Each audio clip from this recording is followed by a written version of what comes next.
gelombang kedua dan akhir dari serangan, di mana pesawat Jepang tiba sekitar pukul 8 pagi, lanjut melepas serangan terhadap kapal-kapal perang dan fasilitas militer USS lainnya. Namun, beberapa kapal seperti USS Nevada mencoba bertahan dan melarikan diri, meski akhirnya tetap kandas setelah mengalami kerusakan parah.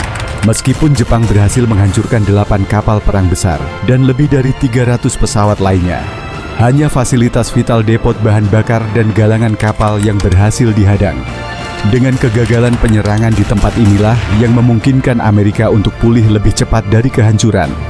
Setelah serangkaian serang telah usai, Pearl Harbor tampak seperti neraka.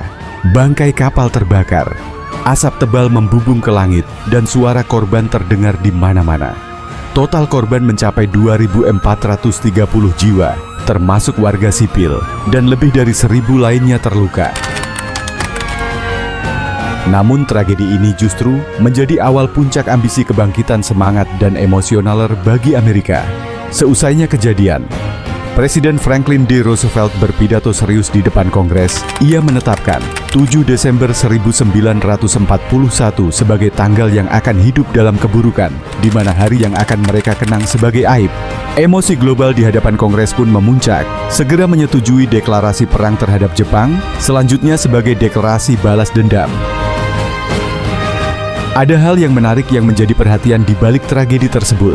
Keberanian luar biasa dari seseorang koki USS West Virginia Doris Miller yang ikut serta berinisiatif menghadang serangan Jepang tanpa pengoperasian khusus dari militer.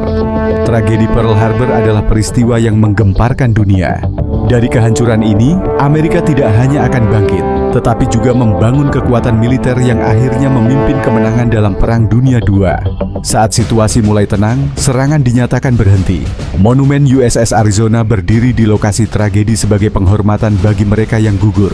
Pearl Harbor mengajarkan kita tentang keberanian, pengorbanan, dan kekuatan untuk bangkit dari kehancuran.